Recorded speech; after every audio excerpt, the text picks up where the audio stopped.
Mi ansiedad no era normal. No eran solo nervios antes de una presentación o mariposas en el estómago antes de una cita. Era una bestia que había devorado cada aspecto de mi vida durante casi una década completa.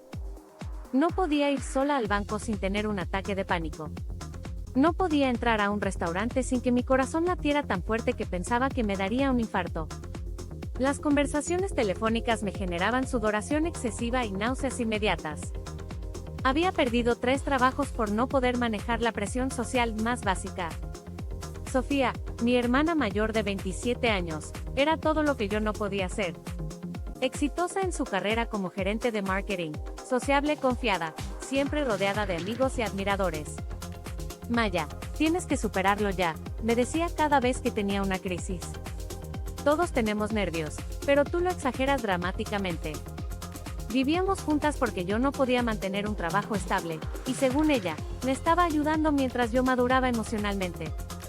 Su paciencia conmigo era legendaria entre la familia. Mi mundo se había reducido a 4 paredes. No tenía amigos porque cada interacción social se sentía como caminar sobre vidrio roto. Las citas románticas eran imposibles porque mi ansiedad me hacía parecer una persona completamente diferente, tartamudeando y sudando ante cualquier contacto humano. Dependía completamente de Sofía para todo. Ella pagaba la renta, hacía las compras, manejaba todas las interacciones que requerían hablar con extraños. Es temporal, me decía, hasta que te compongas. Pero los meses se convirtieron en años. Había intentado de todo para curarme. Terapia psicológica donde tartamudeaba tanto que las sesiones eran inútiles. Medicamentos que me convertían en un zombie emocional. Técnicas de respiración que solo funcionaban cuando estaba completamente sola. Grupos de apoyo donde mi ansiedad era tan severa que terminaba huyendo antes de que comenzaran las reuniones. Simplemente no tienes fuerza de voluntad, me decía Sofía después de cada intento fallido. Otras personas lo superan, pero tú te rindes demasiado fácil. Sus palabras se clavaban más profundo que cualquier crítica externa. Todo cambió un martes aparentemente normal cuando Sofía olvidó su teléfono en casa mientras iba a una reunión importante de trabajo. El teléfono comenzó a sonar insistentemente, y pensé que podría ser algo urgente relacionado con su trabajo. Cuando intenté contestar para tomarle un mensaje, accidentalmente activé una grabación de audio que estaba pausada en su aplicación de notas de voz. Lo que escuché en esa grabación me heló la sangre, y cambió para siempre todo lo que creía sobre mi ansiedad, mi hermana, y los últimos 8 años de mi vida. La voz en la grabación era inconfundiblemente la de Sofía, pero el tono era completamente diferente al que usaba conmigo. Fría, calculadora, despiadada. El plan está funcionando perfectamente, decía. Maya está completamente dependiente de mí ahora. Su autoestima está destruida por completo. Mi corazón se detuvo.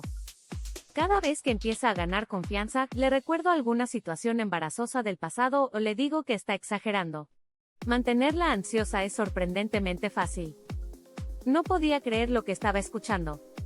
Esta era mi hermana, la persona que supuestamente me estaba ayudando a sanar. La grabación continuaba con detalles aún más perturbadores. Cuando tiene una buena racha, programo situaciones que sé que la van a activar. Como invitar gente a caca sin avisar, o insistir en que me acompañe a eventos sociales donde sé que se va a sentir expuesta. Todo comenzó a tener sentido horrible. Las sorpresas constantes, las visitas inesperadas, las invitaciones de último minuto a lugares llenos de gente. También he estado diluyendo sus medicamentos para la ansiedad. Solo un poco, lo suficiente para que sienta que no funcionan. Me senté en el piso, temblando, procesando años de traición sistematizada. ¿Por qué haces esto?, preguntaba una voz que no reconocía en la grabación. Poder y control, respondía Sofía sin dudar un segundo. Maya siempre fue la más inteligente, la más talentosa, la favorita de nuestros padres. Todos decían que tenía más potencial que yo. Pero ahora miren cómo está, incapaz de funcionar como un adulto normal. Su risa era escalofriante. Además, es útil tener a alguien que depende completamente de ti. Me hace sentir importante e indispensable. Y económicamente, dividimos gastos pero ella no puede contribuir realmente, así que básicamente tengo una sirvienta gratuita. Después de escuchar la grabación completa, cada interacción de los últimos 8 años comenzó a recontextualizarse en mi mente como piezas de un rompecabezas diabólico. La vez que tenía una entrevista importante y Sofía accidentalmente programó una visita familiar el día anterior, sabiendo que me estresaría. Las ocasiones cuando empezaba a sentirme mejor, y ella casualmente mencionaba momentos vergonzosos del pasado solo de broma. Los medicamentos que nunca parecían funcionar correctamente. Las terapias que ella recomendaba con profesionales que, ahora me daba cuenta, probablemente no eran los más calificados. Por primera vez en 8 años, mi mente estaba completamente clara. La ansiedad que normalmente me paralizaba fue reemplazada por una furia fría y calculada que no sabía que existía dentro de mí. No era una persona inherentemente ansiosa que necesitaba madurar emocionalmente. Era una víctima de abuso psicológico sistemático por parte de la persona en quien más confiaba. Mi hermana había pasado años destruyendo deliberadamente mi salud mental para su propio beneficio psicológico y financiero. Y ahora que lo sabía, iba a hacer algo al respecto. Decidí no confrontar inmediatamente a Sofía. En cambio, comencé una investigación secreta de su comportamiento y patrones. Revisé mis medicamentos y confirmé que las cápsulas habían sido abiertas y vueltas a cerrar. Busqué en su computadora cuando salía y encontré un diario digital detallado de sus experimentos conmigo. Había documentado meticulosamente cada vez que me había manipulado, cada técnica que había usado para mantenerme ansiosa, cada pequeña victoria que había tenido en destruir mi confianza. Era una hoja de ruta completa de abuso psicológico. En el diario encontré cosas aún peores. Sofía había estado interceptando llamadas de posibles empleadores, diciéndoles que yo era inestable emocionalmente, y que no era confiable para posiciones de trabajo. Había saboteado deliberadamente varias de mis relaciones potenciales contactando a chicos que me interesaban, y contándoles historias inventadas sobre mi inestabilidad mental. Había estado manipulando incluso a nuestros padres, pintándome como alguien que necesitaba cuidado especial, y que ella era una santa por sacrificar su vida para cuidarme. Pero lo más impactante de todo era una entrada del diario de hace 3 años. Los padres están empezando a preguntar por qué Maya no mejora después de tanto tiempo. Necesito una estrategia nueva para mantener la narrativa. Había estado manipulando incluso las percepciones de nuestros padres sobre mi condición. Las conversaciones familiares donde yo me sentía juzgada y miserable no eran producto de mi ansiedad, sino de las historias que Sofía había estado plantando sobre mi falta de progreso y mi resistencia al cambio. Con todas las pruebas en mi poder, comencé a planear meticulosamente mi escape y confrontación. Primero, contacté secretamente a un terapeuta diferente, uno que Sofía no había recomendado, y le expliqué toda la situación. El profesional confirmó que lo que había experimentado era abuso psicológico sistemático, y me ayudó a desarrollar estrategias para reconstruir mi confianza real. También contacté a nuestros padres sin que Sofía lo supiera y les expliqué la verdad completa con evidencia. Cuando finalmente confronté a Sofía con las grabaciones y evidencia, su máscara de hermana preocupada se desplomó completamente. «No sabes de qué estás hablando», mintió inicialmente. Pero cuando reproduje sus propias palabras grabadas, algo cambió en su expresión. La persona cariñosa y comprensiva que conocía desapareció, reemplazada por alguien frío y calculador que no reconocía. «¿Y qué si es verdad?», dijo finalmente. «Tú eras demasiado exitosa, demasiado perfecta. Alguien tenía que ponerte en tu lugar. Todo lo que logré fue gracias a mi propio esfuerzo», continuó Sofía con una frialdad que me heló la sangre. «Mientras tú vivías de mis logros y mi apoyo financiero. Te di un propósito, te di un lugar en la vida. Sin mí, no eres nada». Pero por primera vez en 8 años, sus palabras no me afectaron.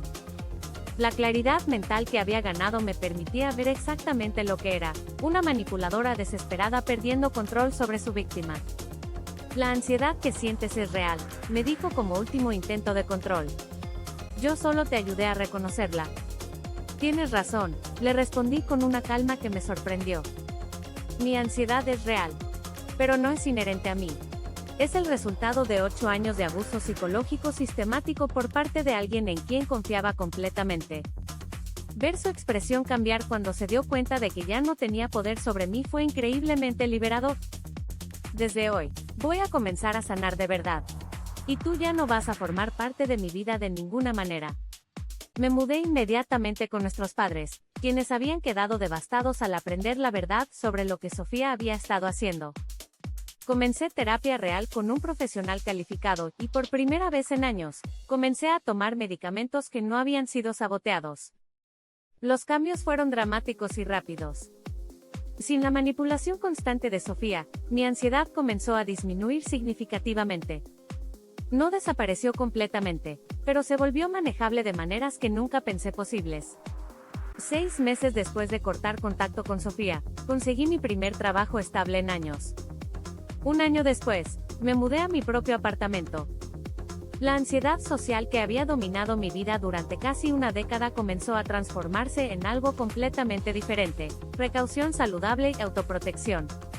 Aprendí que no toda ansiedad es patológica, a veces es la respuesta natural de nuestro cuerpo a situaciones genuinamente tóxicas o peligrosas. Por primera vez desde la adolescencia, comencé a formar relaciones genuinas con otras personas. Dating era aterrador inicialmente, pero descubrí que cuando no tenía a alguien saboteando constantemente mi confianza, era capaz de conectar con otros de maneras que había olvidado eran posibles. Incluso comencé a salir con un hombre maravilloso que entendía mi historia y respetaba el proceso de sanación que estaba viviendo. Nuestros padres cortaron contacto con Sofía después de procesar completamente lo que había hecho. No podemos creer que no nos dimos cuenta, me dijo mi madre entre lágrimas. Pensábamos que estaba siendo una hermana increíblemente dedicada. La manipulación de Sofía había sido tan sofisticada que incluso las personas que me amaban habían sido engañadas durante años. Esto me ayudó a entender que no era mi culpa no haber reconocido el abuso antes. Sofía intentó contactarme varias veces durante el primer año, alternando entre súplicas patéticas y amenazas veladas. Nadie te va a entender como yo te entiendo, escribía en emails que bloqueaba inmediatamente. Vas a volver a mí cuando te des cuenta de que no puedes manejar el mundo real. Pero cada intento de contacto solo reforzaba mi decisión. La persona que había creído conocer nunca había existido realmente. 2 años después, mi relación con la ansiedad había cambiado completamente. Seguía experimentándola ocasionalmente, pero ahora entendía que era una respuesta emocional normal que podía manejar, no una discapacidad que definía mi vida. Más importante, había aprendido a distinguir entre ansiedad genuina y ansiedad inducida por manipulación. Mi instinto, que había estado adormecido durante años, se había despertado y ahora me protegía de personas potencialmente tóxicas. Comencé a compartir mi historia en foros online y grupos de apoyo, descubriendo que había muchas personas que habían experimentado formas similares de abuso psicológico disfrazado de ayuda o preocupación. Ayudar a otros a reconocer patrones de manipulación se convirtió en una parte importante de mi proceso de sanación. Cada persona que pude ayudar a identificar su propia situación de abuso me recordaba lo lejos que había llegado. La ansiedad la paralizaba. Pero un día, algo cambió. Esa frase resume perfectamente mi transformación, pero no de la manera que pensarías. No fue que mi ansiedad desapareciera mágicamente un día. Fue que descubrí que gran parte de mi ansiedad había sido artificialmente inducida y mantenida por alguien que se beneficiaba de mi dependencia. El cambio real vino cuando encontré el coraje para enfrentar una verdad dolorosa sobre alguien que amaba, y luego actuar en base a esa verdad. Si hay algo que quiero que cualquier persona que esté luchando con ansiedad severa entienda, es esto: examinen cuidadosamente las voces en sus vidas que les dicen que no están mejorando lo suficiente o que están exagerando. A veces la ansiedad es genuinamente clínica y requiere tratamiento profesional. Pero otras veces, es la respuesta natural de nuestro cuerpo a relaciones tóxicas o situaciones de abuso. Confíen en sus instintos, busquen ayuda de fuentes que no tengan conflictos de interés y recuerden que merecen relaciones que los apoyen genuinamente, no que los mantengan dependientes.